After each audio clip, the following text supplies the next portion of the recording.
Deus tem falado muito aos nossos corações, todos nós, nesses últimos dias, que são tempos difíceis, e, e quando a gente tenta viver os planos de Deus, a gente recebe muita palavra, a gente recebe muita palavra rema. Então, eu estou aqui no Amazonas, desde 2021, cumprindo esses propósitos de Deus e tentando vencer a magistratura, que é um desafio, mantendo mantendo-se no caminho. Geralmente eu falo, quando me convidam para falar, dar alguma mensagem, geralmente eu falo daquilo que eu estou sendo confrontado, né? Daquilo que eu ainda estou tentando aprender.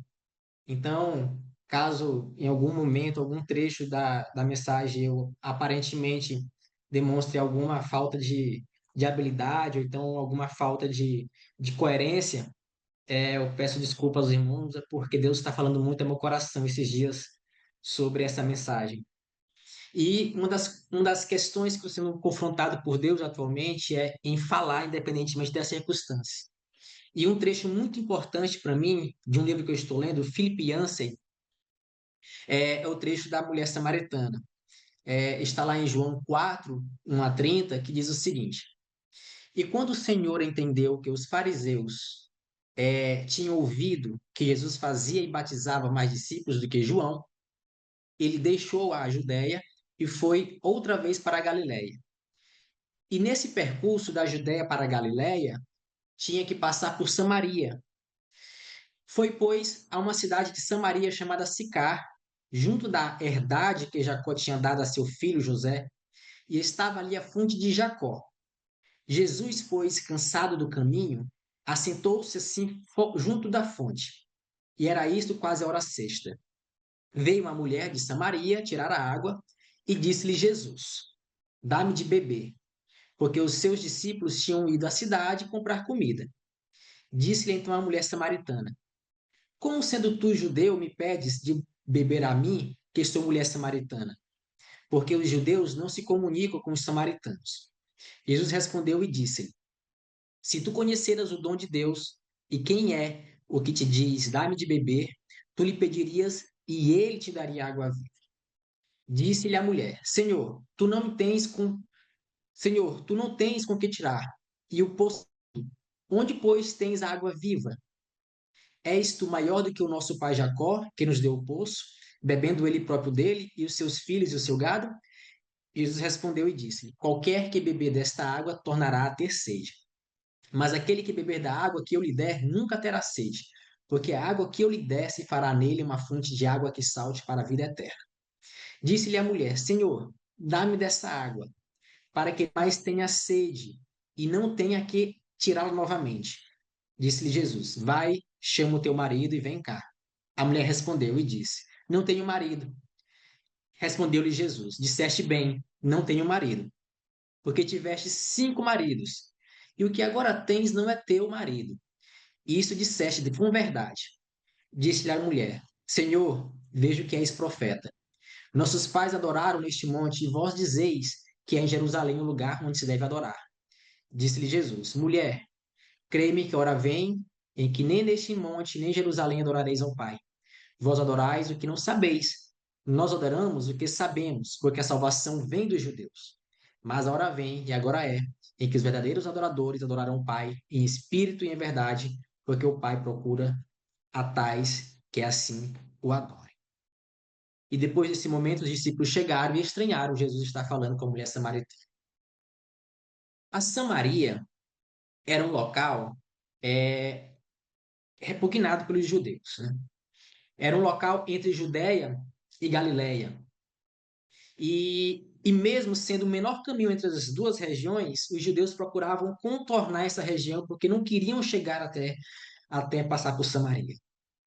A Samaria foi um palco de eventos bíblicos muito importantes, como, por exemplo, foi lá que Jacó comprou um terreno, escavou seu poço, e por isso era o momento aqui em que Jesus falava com a mulher samaritana. Foi um momento em que, depois que Josué finalizou as grandes batalhas para reconquistar a terra, ele dividiu, ele dividiu as porções para cada tribo, as heranças de cada tribo, porque lá é um vale, e Moisés Josué se colocava bem no meio do vale, quando ele falava, a voz dele ecoava por todo o vale, como se fosse, né, um eco, e ali permitia que todas as 12 tribos pudessem ouvir Josué dividindo cada uma das terras. Então, Samaria era um local onde muitos fatos históricos, bíblicos importantíssimos aconteceram. Mas ela foi um local que, durante o Império Romano, passou por uma repovoação. Então, muitos mestiços, muitos pagãos, pessoas de outras terras, tiveram que ir para lá para poder povoar aquela terra. Era uma estratégia do Império Romano. E assim, muitas pessoas que não eram hebreias, que não eram judias, né, começaram a povoar. E por isso era uma região muito repudiada pelos judeus. Imagine então um homem, né, um homem falando com uma mulher samaritana naquele período. E isso me leva a refletir sobre como nós cristãos precisamos nos preocupar com a maneira como representamos a nossa fé às pessoas. Principalmente hoje, nós somos vitrine para as pessoas. Principalmente se nós somos magistrados e magistradas. Nós nos tornamos muito mais, é, é, uma vitrine muito maior. E nós devemos proclamar a boa nova. Entretanto, hoje em dia, as pessoas nos veem como um povo hostil. As pessoas não nos veem como um povo da salvação. Não é como há um tempo atrás, na década de 60, nos Estados Unidos, em que os cristãos eram sinônimo de um bom povo, sinônimo de. Aqui, mesmo no Brasil, né, eu vejo muitas histórias, né, do povo que vinha com o livro preto, né, e que pregava a palavra, que naquela época, na década de 20, 30, eles eram martirizados, mas depois disso eles tiveram um momento em que ser crente, inclusive nos locais de tráfico de drogas, entre os crentes eram bem vistos, eram referência, mas hoje em dia isso mudou. É óbvio que Jesus deixa claro, está lá escrito, né, em 2 Coríntios 2, 14 e 17, diz o seguinte, que a nossa mensagem ela é destruição também para os que não creem. Diz assim em 2 Coríntios capítulo 2, versículo 14. E graças a Deus que sempre nos faz triunfar em Cristo e por meio de nós manifesta em todo lugar a fragrância do seu conhecimento. Porque para Deus somos o bom perfume de Cristo, nos que se salvam e nos que se perdem. Para estes, certamente cheiro de morte, para a morte, mas para aqueles, cheiro de vida, para a vida. E para estas coisas, quem é idôneo? Então, obviamente que a palavra de Deus, ela é fonte de salvação, mas também quando ela expõe e constrange as pessoas, ela também causa constrangimento às pessoas. É, mas, apesar disso, é a palavra em si que causa constrangimento. Quando as pessoas não a aceitam, quando as pessoas não a veem como fonte de vida. Então, mesmo assim, a gente percebe na história ciclos, momentos em que somos perseguidos, né? Momentos em que somos abençoados. Né? Na igreja primitiva, nós éramos perseguidos, e aí nós passamos a ficar mais próximos do Estado, momento em que nós fomos, digamos assim, beneficiados por um contexto, né? Quando o Império Romano assumiu o cristianismo como uma religião boa, né? Então nós passamos por altos e baixos. E agora parece que nós estamos num vale em que tudo que falamos nós não temos voz, não temos vez e não temos legitimidade. E é nesse contexto que eu fico me perguntando o que é que eu tenho feito pela expansão do reino de Deus. Se nós estamos num contexto em que as pessoas odeiam o que nós falamos, em que as pessoas repudiam o simples fato de ver a palavra crente, o simples fato de ouvir a palavra cristão, o simples fato de ver a palavra evangélico, o que é que nós podemos fazer em tudo isso?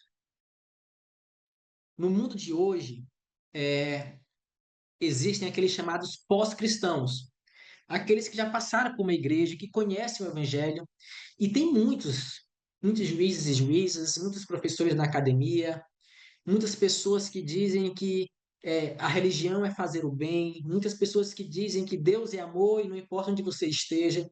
Muitas dessas pessoas passaram por algum trauma dentro da nossa igreja. Muitas pessoas passaram por alguma tristeza dentro da nossa igreja, ou porque foi rejeitada pelo pastor, ou porque não foi abraçada pelo irmão, ou porque foi um pai que não foi um verdadeiro pai e que não mostrava coerência dentro do lar, era uma coisa na igreja, outra coisa em casa. Então, muitos desviados, muitos pós-cristãos olham para nós com um sentimento negativo e fazem parte desse coro que nos discriminam, fazem parte desse coro que nos veem com maus olhos. Então, refletindo sobre tudo isso, esse foi a primeira reflexão que eu cheguei. O primeiro ponto da reflexão.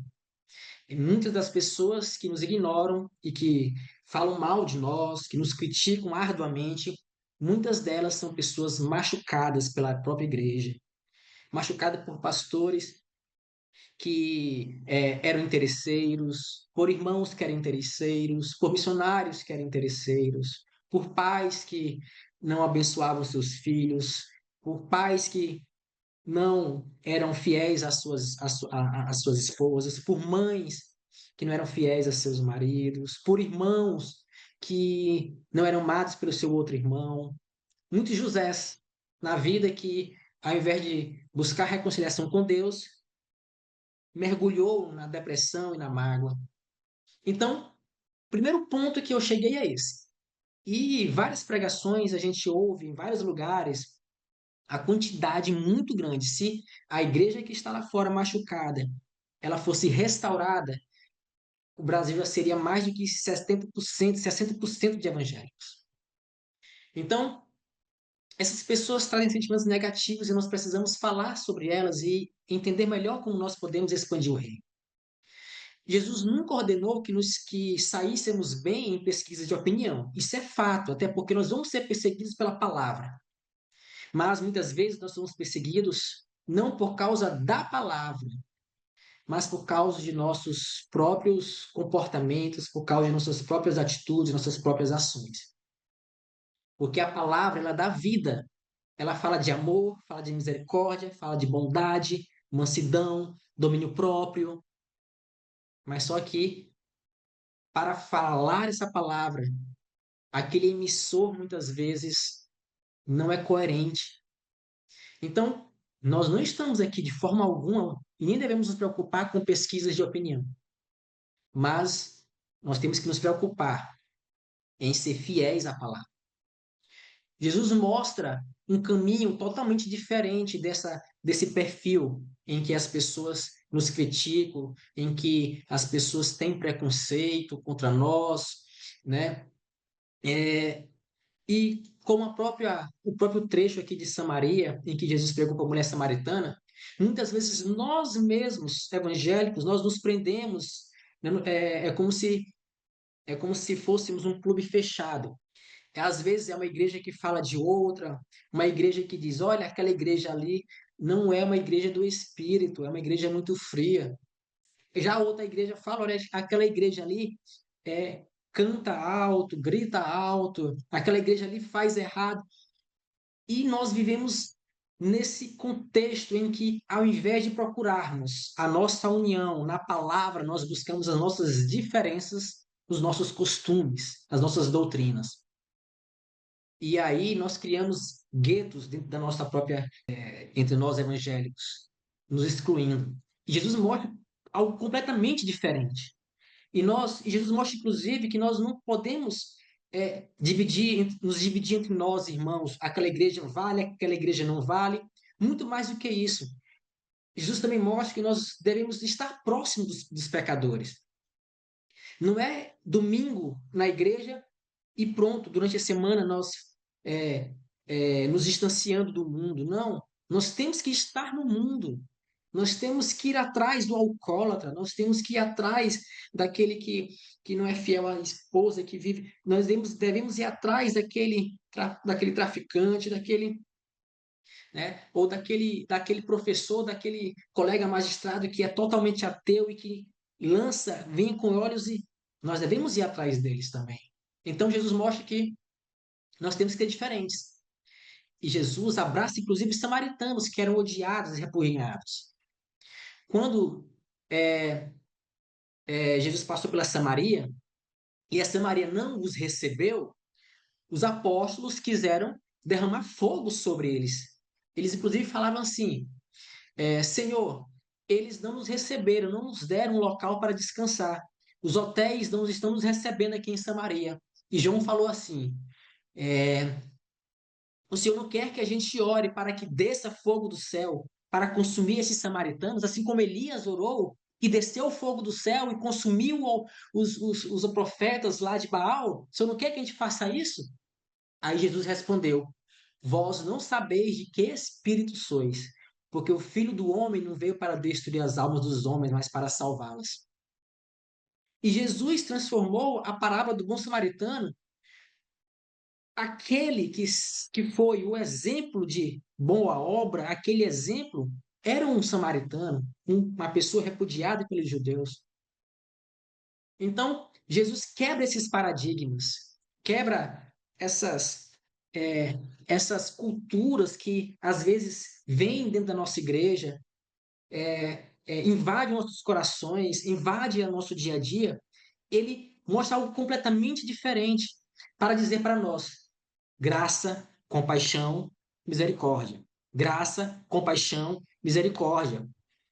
Nós estamos perdidos em nossa própria justiça, e nós não nos quebramos diante da graça, compaixão e misericórdia. E o mais incrível de tudo é que depois que Jesus morreu, ressuscitou, voltou a visitar os discípulos, e ele falou: não, não vão agora, vocês não podem ir agora, porque vocês ainda não receberam o poder do Espírito Santo. E Jesus os proibiu de ir por todas as regiões, porque eles não estavam prontos ainda, porque não haviam recebido o Espírito. E o mais engraçado de todas as circunstâncias é que o Espírito desceu justamente no momento em que estavam samaritanos reunidos. Lá em Atos 8:17, os samaritanos estavam reunidos e receberam com grande alegria o poder de Deus. Foi logo depois em que Estevão morreu. Estevão foi apedrejado. Logo depois daquela cena triste, estavam todos comovidos. Foi naquela cena em que Deus trouxe consolo para todos. Trouxe consolo para os judeus e para os não-judeus. Onde? Na Samaria, no povo em que os judeus repudiavam. Está lá em Atos 8:17. E naquele momento os apóstolos, pois, que estavam em Jerusalém, ouvindo que Samaria recebera a palavra de Deus, enviaram para lá Pedro e João. Pedro e João só foram para lá porque eles ouviram que a mensagem, que o Espírito Santo desceu sobre eles. Foi necessário mais uma vez o Espírito Santo descer sobre povos diferentes, povos gentios, para que eles pudessem perceber que no Evangelho não há barreiras. Não há barreiras. Então, às vezes é preciso a gente parar e pedir para Deus nos ajudar a enxergar os outros, não como nossos inimigos, não como um diferente, não como aquele que está no pecado, mas como aquele que está perdido. Porque pecadores todos nós somos. Então, eu não posso ver o outro, eu sou crente e aquele é pecador. Eu sou crente e aquele é pecador. Quando nós fazemos essa mudança de paradigma, nós somos quebrantados e somos levados a conhecer mais de Deus. Não conseguimos nos comunicar com os outros porque ignoramos princípios básicos de relacionamento do Evangelho. Nós deixamos de amar quando nós emitimos uns julgamentos condescendentes, quando proferimos palavras eloquentes que não se traduzem em ação. Nós falamos e falamos e não vemos, e as pessoas não veem resultado em nós. Ou quando simplesmente nós falamos sem ouvir as pessoas. Nós precisamos parar para ouvir as pessoas. Nós precisamos é, fazer aquilo que nós dizemos que tem que ser feito. Temos que ser coerentes. Temos que parar de emitir julgamentos. Então, nós evangélicos estamos presos. Nós recebemos na igreja e o que nós recebemos na igreja é para julgar, não para amar, perdoar e abençoar. E isso não é apenas em uma denominação. Isso parece que está entranhado. Então, nós precisamos amar. Como eu os amei, vocês devem amar uns aos outros, disse Jesus na última ceia. O mundo saberá que somos cristãos quando seus seguidores de Jesus estiverem unidos no amor. Deus tem um grande interesse em nosso modo de amar. Por meio do amor, nós nos tornaremos conhecidos e tornaremos o evangelho conhecido. O reino vai ser expandido com amor. E nós podemos amar sem negociar nossos valores. E nós podemos amar sem deixar de dizer que Jesus é a salvação, sem deixar de dizer que pecado é pecado e que santidade é santidade e que a Bíblia é eterna e que Jesus é o mesmo ontem, hoje e sempre. Nós podemos sim fazer isso. E então a gente tem que se perguntar para que possamos expressar esse amor. Quando é que eu me sinto amado? Quando alguém me ouve com atenção, quando alguém faz que com que eu me sinta importante, eu me sinto amado quando isso acontece. Quando alguém me anima, quando alguém me desafia, quando alguém cuida de mim em momentos de dor, quando alguém me dá um presente inesperado, quando é que eu me sinto amado para que eu possa também amar as pessoas? Então é muito importante Aceitar. a gente refletir sobre como amar, porque essa é a nossa essência e esse é o mandamento. De algum modo, Jesus conseguia atrair gente que a maioria das pessoas desaprovava. E Jesus fazia completamente diferente do que as pessoas esperavam. Mesmo assim, essa gente renegada, essa gente que era excluída, ela gostava de estar com Jesus. A prostituta derramou um perfume aos pés de Jesus. Zaqueu subiu numa árvore e depois prometeu dar metade de tudo que tinha. Jesus, é um paradigma que temos que seguir. Nós temos a tendência natural de nos isolar, de nos associar com as pessoas que pensam como nós, mas temos que travar justamente o contrário. Temos que travar conversas e diálogos justamente com aqueles que são diferentes de nós, para aguçar nossas convicções, para mostrar para nós mesmos que Deus é real, para mostrar que as pessoas que Deus é real e assim expandir o reino. É isso. Deus não tem um plano B. Deus não tem um plano C. O plano A de Deus é a igreja. Nós não estamos aqui para buscar pesquisas de opinião, nós não estamos aqui para fazer justiça social, mas, acima de tudo, quando cumprimos o Evangelho, quando obedecemos a Deus, quando amamos, nós repartimos o pão e a justiça vem. Quando amamos, nós abraçamos todo e o preconceito vai. Quando amamos, nós abençoamos a todos e nos disponibilizamos a estarem todos com todos e as desigualdades somem. Nós não estamos buscando aqui justiça social e nem estamos buscando aqui pesquisa de opinião, mas estamos simplesmente buscando a expansão do reino. E o reino de Deus é amor. Então, eu queria trazer essa reflexão para os irmãos, para as irmãs, para me ajudar em oração também,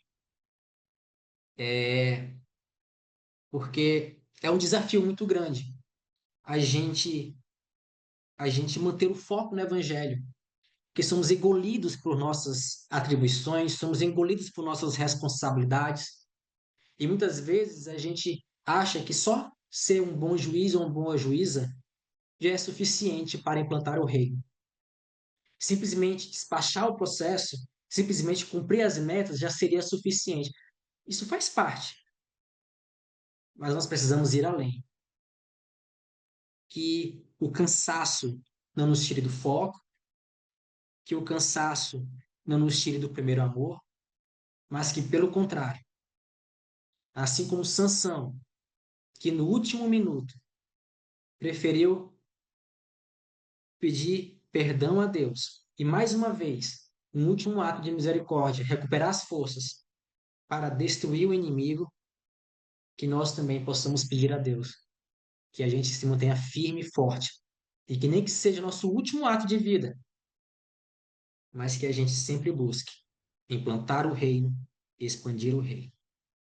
Então, esse é meu convite e, esta mensagem eu agradeço, pastora presidente Nilson Lee, pela oportunidade.